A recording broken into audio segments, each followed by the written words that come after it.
பஹல்காம் பயங்கரவாத தாக்குதலை தாண்டி அமர்நாத் யாத்திரை வெற்றிகரமாக நடைபெறும் என்று மத்திய அமைச்சர் பியூஷ் கோயல் உறுதியளித்துள்ளார். ஜம்மு காஷ்மீரில் இருக்கும் அமர்நாத் குகை கோவிலுக்கு ஆண்டுதோறும் ஏராளமான பக்தர்கள் புனித பயணம் செல்கிறார்கள். அங்கு இயற்கையாக உருவாகும் பன்னிலிங்கம் சிவபெருமானின் வடிவமாக வணங்கப்படுகிறது.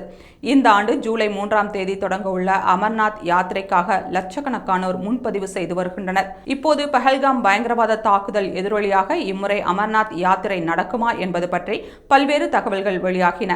இந்த சூழலில் பயங்கரவாத தாக்குதலை தாண்டி அமர்நாத் யாத்திரை வெற்றிகரமாக நடைபெறும் என்று மத்திய அமைச்சர் பியூஷ் கோயல் உறுதியளித்துள்ளார். இதுகுறித்து செய்தியாளர்களிடம் பேசிய அவர், பயங்கரவாத தாக்குதல் நடந்த போதிலும் ஜம்மு காஷ்மீரில் விரைவில் மீண்டும் சுற்றுலா தொடங்கும், மாநிலத்தில் மீண்டும் இயல்பு நிலை திரும்பும், காஷ்மீரை வளர்ச்சி பாதையில் இருந்து யாராலும் ஒருபோதும் தடுக்க முடியாது. அமர்நாத் யாத்திரை இம்முறை திட்டமிட்டபடி வெற்றிகரமாக நடத்தி முடிக்கப்படும் என்று தெரிவித்தார். அதைத் தொடர்ந்து பாகிஸ்தான் உடனான வர்த்தகம் குறித்து செய்தியாளர்களின் கேள்விக்கு பதிலளித்த பியூஷ் கோயல், பாகிஸ்தானை போலவே பயங்கரவாதிகளுக்கு அடைக்கலம் கொடுக்கும் ஒரு நாட்டுடன் எந்த வர்த்தக உறவும் இனி கிடையாது என்று திட்டவட்டமாக கூறினார்.